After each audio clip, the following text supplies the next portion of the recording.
नमस्कार दोस्तों। एक महिला ने बिहार के बारे में जो कुछ भी सोशल मीडिया पर कहा, उसके बाद बवाल चल रहा है। बिहार के तमाम लोग और बिहार से लगाव जुड़ाव रखने वाले लोगों के बीच में बौखलाहट साफ साफ आपको नजर आ रही होगी। सोशल मीडिया पर बहुत सारे लोग बहुत कुछ कह रहे हैं। उस महिला ने क्या कहा? उस महिला की नियुक्ति बिहार में हो गई। उसने कहा कि इस दुनिया में, इस भारत के भीतर आप मुझे कहीं भी भेज देते, लेकिन बिहार नहीं भेजना चाहिए था। और बिहार के बारे में उसने बद्दी बद्दी गालियां, उल जुलूल बातें लगातार कही हैं। सवाल ये है कि क्या बिहार यहां है? बिहार के बारे में यह महिला जो कुछ भी कह रही है, इस महिला की तरह के लोग जो बिहार के बाहर रह करके बहुत सारी टीका टिप्पणी करते रहते हैं, क्या यह सब वाजिब है? मैं कई बार देखता रहा और तमाम लोगों को मैंने देखा कि वो अपनी टिप्पणियां डाल रहे हैं, लिख रहे हैं। बौखलाहट है। बहुत तमतमाए हुए लोग भी मुझे मिले। कुछ लोग आपे से बाहर मर्यादा की लकीर से आगे जाकर के अपनी बात रख रहे थे। इतिहास में जाना आज को हाशिए पर डालने जैसा है। यानी कि मैं इतिहास का हवाला दूं, इसका मतलब यह है कि आज मेरे पास कहने के लिए कुछ भी नहीं है। इसलिए मैं ऐसा कुछ भी कहने नहीं जा रहा हूं कि कल बिहार ऐसा था, बिहार ने भारत के इतिहास को ऐसा बनाया, बिहार के लोगों ने भारत में बड़ी बड़ी क्रांतियां की, बिहार की भूमि पावन है, बिहार की भूमि धार्मिक है, आध्यात्मिक है। नहीं, आज हम जहां हैं, हम किस बात के हकदार हैं, हमको कैसे देखा समझा जाना चाहिए। लंबे समय से मैं बिहार से बाहर हूं। मेरा गांव है, मेरा जिला है, मेरा घर है, परिवार है, मेरे नाते रिश्तेदार, मेरी जमीन जायदाद सब है। और आप जहां पैदा होते हैं, जो आपकी जमीन है, जो आपकी माटी है, वहां से आपका लगाव जुड़ाव लगातार रहता है। दुनिया के किसी भी हिस्से में जाके आप खड़ा होंगे, आपको वह घर, वह जमीन, वह गांव खींचता रहेगा। मुझे भी खींचता है और हर साल आना जाना लगा रहता है। पत्रकारिता में 25 साल से ज्यादा हो गए, 27 साल 28 साल हो गए। आदमी कॉलेज के बाद निकला और सीधा इसी पेशे में आया। एक जवाबदेह और जिम्मेदार नौकरी अख्तियार की। सिर्फ नौकरी करने के लिए हमने पत्रकारिता नहीं अपनाई, बल्कि हमने उसको एक दायित्व माना और देश के समाज के आगे बढ़ने में, उसको बनाने में किसी पत्रकार की भूमिका हो सकती है, यह समझने, जांचने, परखने की कोशिश की। और जो वाजिब लगा, जो मेरी पढ़ाई, मेरे विवेक और मेरे तर्क के आधार पर सही लगता रहा, वो मैं कहता रहा। हमारी पत्रकारिता एक बुनियाद के आधार पर चलती रही है, एक समझ के आधार पर चलती रही है। और राय अलग अलग होती है लोगों की। अलग अलग राय के लोग आपको एक ही परिवार के भीतर मिल जाते हैं, देश के भीतर इसीलिए अलग अलग तरह के लोग होते हैं। पार्टियां भी अलग अलग मत की होती हैं। बिहार के भीतर भी अलग अलग दायरे में अलग अलग तरह के लोग आपको मिलेंगे। लेकिन मैं अपने पेशे से शुरू करता हूं। इस पत्रकारिता में यह देश जिन लोगों की बहस चर्चाओं से आंदोलित होता है, सबसे ज्यादा टीवी या सोशल मीडिया पर जो लोग सुने जाते हैं, कौन से लोग हैं? अंजना ओम कश्यप हैं, श्वेता सिंह हैं, सुशांत सिन्हा हैं। इनका अपना एक वैचारिक आधार है, लेकिन इनके उलट भी जो विचार है, वह भी उसी माटी से आता है जिसको आप बिहार कहते हैं। चाहे वह रवीश कुमार हो, अजीत अंजुम हो, पुण्य प्रसून वाजपेयी हो, ये वहीं से हैं। अगर आप आज की तारीख में टीवी और सोशल मीडिया पर सबसे ज्यादा सुना जाने वाला व्यक्ति या व्यक्तियों का समूह माने, तो वो 80% बिहार के मिलेंगे। क्या ये सब लोग उस गाली के लायक है? जो महिला कह रही है, क्या बिहार के बारे में बुराई दुरुस्त है? आज नौजवानों का जो हीरो हैं, जो बिहार के बाहर भी इस देश की उस पीढ़ी को संवारने की कोशिश में हैं जिसके कंधों पर कल भारत या बिहार का दायित्व होगा, यानी कि भविष्य होगा। उसने देश में जो 2-3 बड़े नाम हैं, खान सर, रहमान सर और सुपर 30 के आनंद कुमार, जिस आदमी के किए पर, जिस आदमी के संघर्ष पर एक पूरी फिल्म बनी सुपर 30 ऋतिक रोशन की, उसी माटी में वहीं रमने वाले, खपने वाले, रहने वाले, दिन रात लगे रहने वाले लोग, तो क्या ये सब लोग उस गाली के पात्र हैं? इस देश में नरेंद्र मोदी की सरकार 2014 में आई तो उस सरकार के आने के पीछे जो बड़े रणनीतिकार थे उनमें एक प्रशांत किशोर भी थे। कई राज्यों में जो अलग अलग पार्टियों की सरकारें बनी, उसके पीछे उनकी वह रणनीति काम आई। प्रशांत एक अलग तरह के चुनावी एजेंडे, चुनावी रणनीति और चुनावी इंतजाम के साथ आए। यह एक्सपेरिमेंट था भारतीय राजनीति में। एक्सपेरिमेंट करने वाला वह व्यक्ति कहां का है? बिहार का। और प्रशांत किशोर को मैं दाद देता हूं कि इतना कुछ करने के बाद उन्होंने अपने कर्म के लिए बिहार की जमीन को चुना, राजनीति में उतरे, पॉलिटिकल पार्टी बनाई, बिहार में चुनाव लड़ने जा रहे हैं। वो हारे या जीते इससे बहुत फर्क नहीं पड़ता है, लेकिन उनके जज्बे को सलाम है कि उन्होंने अपनी माटी के लिए करने की ठानी। वहां बेहतर हों हालात, वहां चीजें बेहतर हों, वहां विकास तरक्की के रास्ते और चौड़े हों, इसकी खातिर प्रशांत किशोर अगर बिहार में दिन रात लगे हुए हैं, यात्राएं करते हैं, तो उनकी तारीफ की जानी चाहिए। हमारे यहां सब कुछ छोड़ करके जो लोग अपनी माटी में आकर के कुछ करना चाहते हैं, उनको प्रश्रय देने, उनका सम्मान करने का रिवाज नहीं है, यह बंद होना चाहिए। तो क्या प्रशांत किशोर या उनकी तरह के वो तमाम लोग जो बाहर से लौट करके बिहार आए, वह गाली खाने के लिए आए जो महिला दे रही है? अभी इस देश में पंकज त्रिपाठी, मनोज वाजपेयी, प्रकाश झा लीक से हट करके काम करने और लीक से हट करके बेहतरीन फिल्में या डिजिटल प्लेटफॉर्म या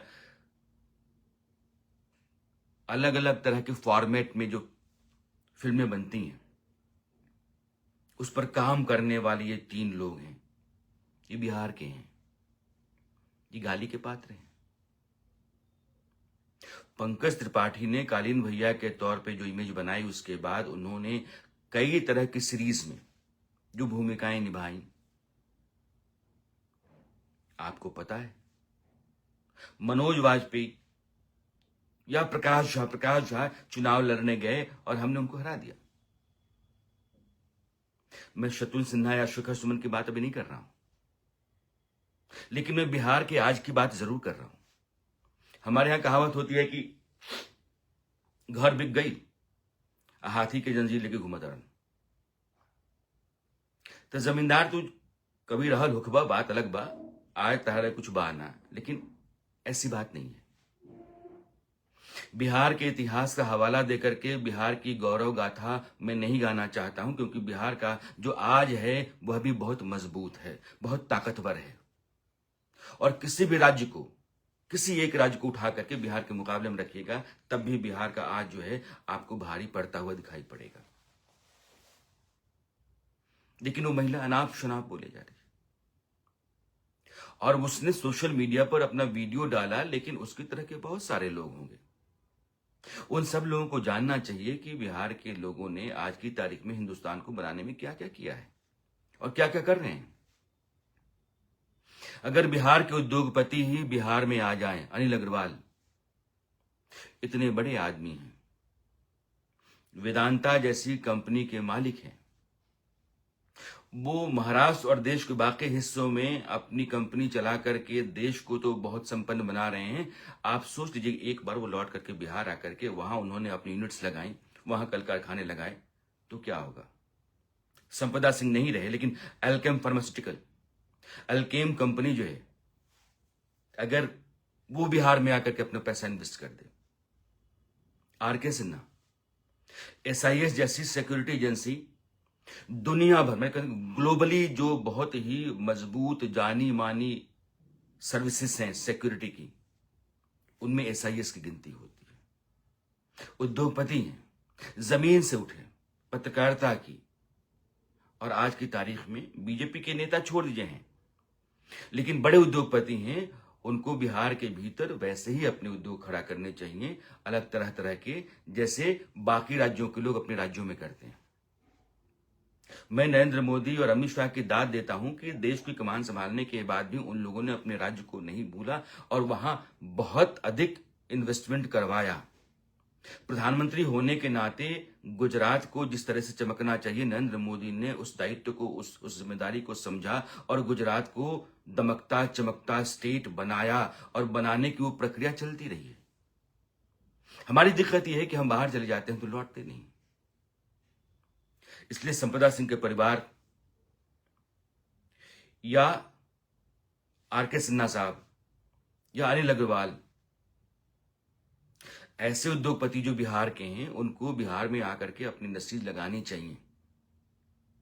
ये महिला जो कुछ भी बोल रही है, कुछ भी कहे जा रही है, इस देश के निर्माण में, अभी मैं किसी दिन सुना था मालिनी जी को, मालिनी जी कहीं कह रही थी कि मैं लद्दाख गई और वहां बहुत ही ऊंचाई पर 18,000 फीट या 17,000 फीट की ऊंचाई पर मेरा एक कार्यक्रम था और वहां सड़क बन रही थी।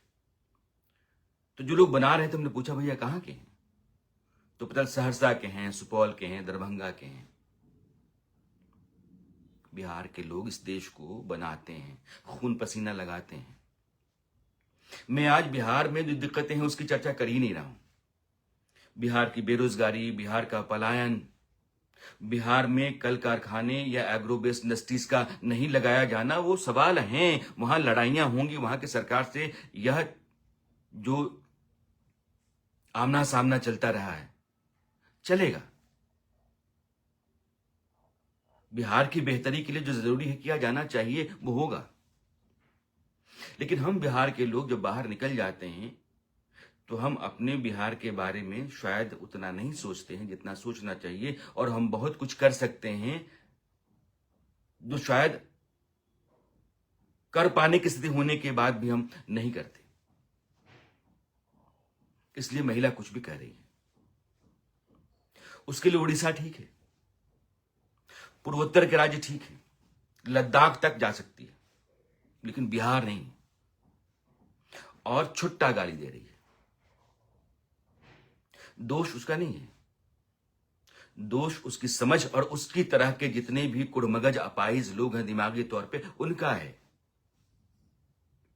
बिहार की खातिर लड़ाइयां होती, मैं कितने ट्वीट्स करता हूं कि क्या चल रहा है, ये क्या हो रहा है, ये कैसा है। मैंने शोज के बिहार के विश्वविद्यालयों में जो भ्रष्टाचार है, मैंने लगातार सीरीज की, उस सीरीज के आधार पर बहुत सारी गिरफ्तारियां हुई। वहां अव्यवस्था जो होती है उसकी खातिर आवाज उठाता हूं। बेल्ट्रॉन के कर्मचारी जो 20,000 हैं, 15-20 साल से वो लगातार नौकरी कर रहे हैं, उनको परमानेंट किया जाए, उसकी खातिर मैंने पता नहीं कितने शोज किए, कितने सोशल मीडिया पोस्ट किए, और मैं आज भी करता हूं। अपनी सरकार बिहार की जो है उससे मांग लड़ाई चलती रहती है। वाजिब अधिकार है, हमें कहने का मौलिक अधिकार मिला हुआ है, अपनी सरकार से लड़ने का अधिकार मिला हुआ है, अपने लोगों की बेहतरी मांगने का अधिकार मिला हुआ है। लेकिन किसी आदमी को अधिकार नहीं है कि मुंह उठाकर कुछ भी कह दे। और ऐसे तमाम लोगों को मैं चैलेंज देता हूं कि एक बार आप कागज और पेंसिल उठाइए और लिखिए कि आपके यहां के लोग कितने हैं और उन्होंने भारत को बनाने में कितनी बड़ी भूमिका निभाई, और हिंदुस्तान में, बिहार में जो लोग हैं इस देश को बनाने में क्या कर रहे हैं। उत्तर प्रदेश के बाद सबसे ज्यादा आईएएस हमारे हैं, बिहार के। भारत की सरकार में अलग अलग मंत्रालयों में जाकर के देखिए आप सेक्रेटरीज, आपको अंदाजा हो जाएगा कौन चलाता है हिंदुस्तान को। आप सलाम नहीं करते, आप तारीफ नहीं करते, शाबाशी नहीं देंगे, पीठ नहीं थपथपाएंगे, आप मुंह उठा के गाली देना शुरू कर देंगे। ये महिला, हम बिहार के लोग किसी सहानुभूति के पात्र नहीं है। ना ही हम जाके कहते हैं कि हमारे यहां देखिए कि क्या परंपरा रही, कि ये चाणक्य हैं, ये चंद्रगुप्त हैं, ये अशोक हैं, ये वहां से लेकर के वीर कुंवर तक हम आ जाएं। नहीं, हमको चाहिए ना, चलिए मेरा इतिहास मैंने अलग हटा दिया। लेकिन आज भी अरुण कमल, आज की तारीख में हिंदी के कवियों में अरुण कमल जैसी मेधा, उस तरह समाज की चिंताओं और चुनौतियों को समझने, परखने और साहित्य के सांचे में रखने की जो ताकत है, बताइए। मैं ये नहीं कह रहा हूं कि इकलौते हैं, वो हैं चुनिंदा और कवि, लेकिन वो बिहार की माटी बोलती है वहां। अभी शताक्षी नीलाक्षी 2 लड़कियां हैं, हिंदी लिटरेचर में लिख रही हैं। आप देखिए उनका कैलिबर, कहानियां पढ़िए उनकी, समझ में आ जाता है। और मैं दर्जनों नाम गिना सकता हूं। लिटरेचर हमारा, कल्चर, मधुबनी चलिए, पूरे मिथिलांचल में चलिए, मधुबनी पेंटिंग हमारी पहचान है। दुनिया के तमाम हिस्सों में जितने भी आर्ट गैलरीज हैं, पता नहीं आर्ट गैलरी में कभी कोई जाता है कि नहीं जाता है, हिंदुस्तान, दिल्ली में भी दर्जनों बेहतरीन आर्ट गैलरीज हैं। मुंबई में जहांगीर आर्ट गैलरी है। जहांगीर आर्ट गैलरी में जाके देखिएगा कि बिहार के कितने कलाकारों ने अपनी एग्जीबिशंस लगाई हैं। और मधुबनी पेंटिंग, उसका कारोबार चलता है। वहां की महिलाएं, वहां के कलाकार अपने यहां जो बनाते हैं उसको जर्मनी, फ्रांस, स्विट्जरलैंड, इंग्लैंड में जो दलाल हैं हमारे, वो बड़ी रकम लेकर के बेचते हैं। बिहार के नाम पर इतना बड़ा धंधा आप करते हैं, मखाना का धंधा आप करते हैं। 80% भारत में होने वाला मखाना बिहार का है, उसी मिथिलांचल का है जहां मधुबनी पेंटिंग का जिक्र मैं कर रहा हूं। और उसके नाम पर सैकड़ों करोड़ का कारोबार आप करते हैं। गाली बिहार को देंगे आप। अरुणाचल से लेकर के काठियावाड़ तक गुजरात में, और तमिलनाडु से लेकर के लद्दाख तक, आपको सब जगह जो कर्मठ, ईमानदार और आपके साथ लगातार लग करके आपके विश्वास को जीत कर, आपके भाई की तरह, आपके परिवार की तरह जो लोग खड़ा रहते हैं, जो अपना खून पसीना एक करके आपको बढ़ाते हैं, चमकाते हैं, उनको गाली देते हैं। बिहार आज भी मजबूत स्टेट है। किसी हवाले की जरूरत नहीं है। ना तो मैं कल का हवाला दे रहा हूं, ना परसों का, ना इतिहास का, मैं आज का हवाला दे रहा हूं। Paintings, literature, culture, industries, politics, journalism, doctors, IAS और किसान भी। बिहार में किसानी के तौर तरीके बदले हैं। वहां एग्रो बेस्ड इकोनॉमिक्स का अब दौर शुरू हुआ, बहुत पहले होना चाहिए। लेकिन मैं ये कहना चाहता हूं कि बिहार के जितने भी लोग हैं, क्या हम बाहर रहने के बाद लामबंद होकर के अपनी जमीन की खातिर, अपने लोगों की खातिर, वहां की तकदीर तस्वीर बदलने की खातिर कुछ कर नहीं सकते क्या? ये जीवन भर जो है, दफ्तर से घर, घर से दफ्तर, ये मकान, ये गाड़ी, बच्चों की पढ़ाई लिखाई, शादी, और उसके बाद राम नाम सत्य है। जीवन की सार्थकता क्या हमने इसी में मान रखी है कि हम कितना पैसा बना लेते हैं, गाड़ियां कितनी बदल लेते हैं, मकान कितना आलीशान खड़ा कर लेते हैं? वो पाश की कविता है ना कि सबसे खतरनाक होता है मुर्दा शांति से भर जाना, घर से काम पर निकलना, काम से घर लौटना। सबसे खतरनाक होता है सपनों का मर जाना। तो ये जो मुर्दा शांति होती है, क्या ठीक है, हम बस करेंगे, किए जा रहे हैं, लेकिन हम बोल नहीं रहे हैं, हम कुछ करने की बेचैनी नहीं पाले हुए हैं, हम अपने लोगों के लिए गालियां सुन रहे हैं, उन गालियों के खिलाफ आवाज उठा करके, अपने लोगों को लामबंद करके, अपने यहां के हालात बेहतर करके, और जवाब देने की कोशिश नहीं कर रहे हैं। जवाब हम आज भी हैं, ऐसा नहीं है, लेकिन हमारे भीतर जो क्षमता है वो हिंदुस्तान का सबसे चमकता हुआ स्टेट बनने की है। हम पहचानते जरूर हैं, हम मानते भी हैं, लेकिन हम उसको खड़ा करने के लिए अपनी जो भूमिका है, हम जो कुछ कर सकते हैं, उसकी खातिर हम आगे नहीं बढ़ते। हमारी दिक्कत है। मैं बार बार कई तरह की लड़ाइयां लड़ता हूं, लेकिन मुझे लगता है कि नाकाफी है। ये अपने दायरे में रह करके और वहां के लिए लड़ने भर का मामला है।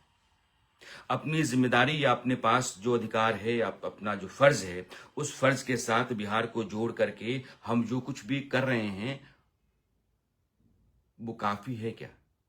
ये तो किसी और स्टेट के लिए भी हम करते हैं। ये जो काफी है क्या का सवाल है या नाकाफी है, यह जो दायरा बन रहा है, फिर जो नाकाफी है वो अपने आप में एक सवाल है। उस सवाल का जवाब मिलता है कि हम क्या करें या हमको क्या करना चाहिए।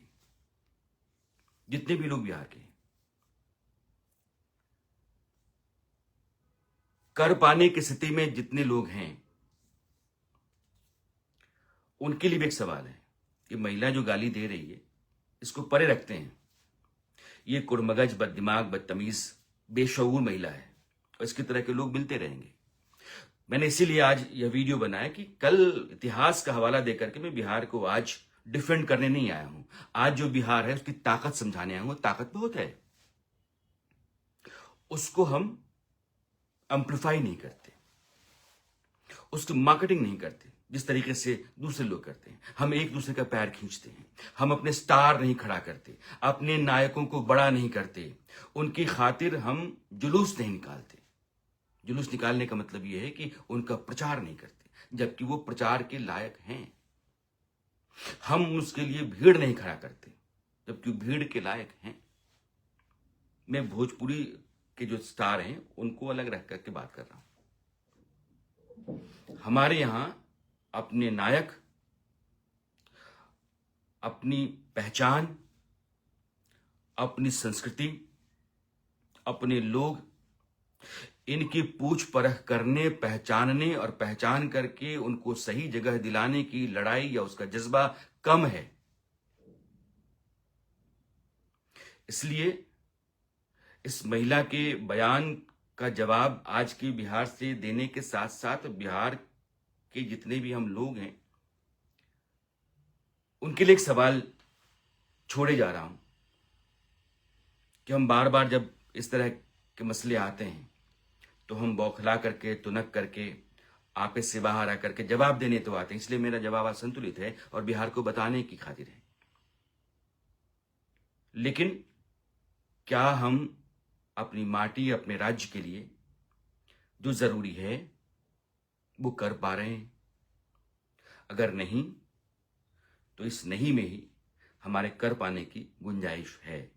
जहां भी इस नहीं को हम देखते हैं उसके भीतर पूरी गुंजाइश को समझ में आती है और हमको उस गुंजाइश को जमीन पर लेकर के जाना चाहिए।